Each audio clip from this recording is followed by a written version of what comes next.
Buen día. Nuestra dosis diaria del día de hoy nos lleva a reflexionar sobre los versículos 16 al 21 de Juan 3 que dice, pues Dios amó tanto al mundo que dio a su único Hijo, para que todo el que crea en Él no se pierda, sino que tenga vida eterna. Dios no envió a su Hijo al mundo para condenar al mundo, sino para salvarlo por medio de Él.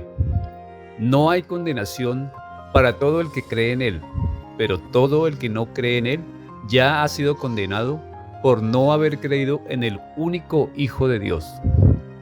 Esta condenación se basa en el siguiente hecho. La luz de Dios llegó al mundo, pero la gente amó más la oscuridad que la luz, porque sus acciones eran malvadas. Todos los que hacen el mal odian la luz y se niegan a acercarse a ella, porque temen que sus pecados queden al descubierto. Pero los que hacen lo correcto se acercan a la luz, para que otros puedan ver que están haciendo lo que Dios quiere. El amor y la gracia de Dios por nosotros sobrepasan todo entendimiento, pues ninguno de nosotros estaría dispuesto a morir por una persona desconocida y menos dar uno de sus seres queridos para salvarla.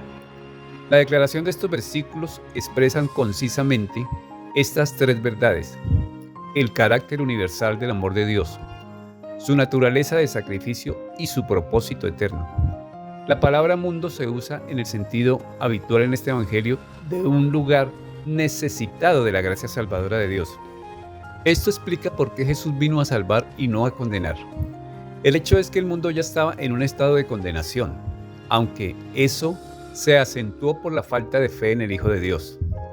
Jesús, como Hijo de Dios, es el recurso final que divide el mundo en dos grupos: los creyentes y los incrédulos.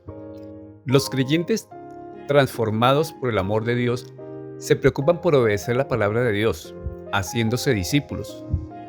Los creyentes que toman el amor de Dios a la ligera no se arrepentirán genuinamente de sus pecados, pero pretenderán usar a Dios como un instrumento para alcanzar el éxito en este mundo. En el contraste entre luz y tinieblas, los que están en tinieblas son aquellos cuyas obras eran malas. Esto implica una decisión deliberada para realizar actos que son malos a la vista de Dios. Esto explica por qué tales personas odian la luz, ya que ella significa que la verdadera naturaleza de sus hechos será manifiesta. Hay un fuerte contraste con aquellos que viven en la luz, que se describen aquí como aquel que hace la verdad.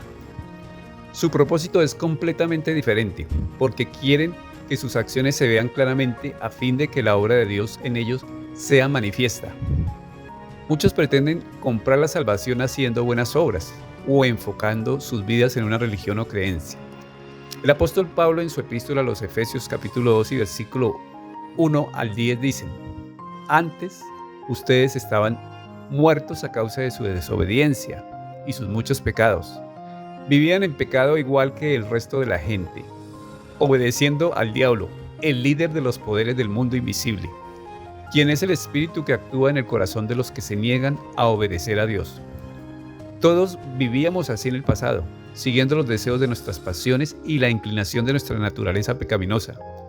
Por nuestra propia naturaleza éramos objeto del enojo de Dios, igual que todos los demás, pero Dios es tan rico en misericordia y nos amó tanto, que a pesar de que estábamos muertos por causa de nuestros pecados, nos dio vida cuando levantó a Cristo de los muertos. Es solo por la gracia de Dios que ustedes han sido salvados, pues nos levantó de los muertos junto con Cristo y nos sentó con Él en los lugares celestiales, porque estamos unidos a Cristo Jesús, de modo que en los tiempos futuros Dios puede ponernos como ejemplos de la increíble riqueza de la gracia y la bondad que nos tuvo, como se ve en todo lo que ha hecho por nosotros, que estamos unidos a Cristo Jesús.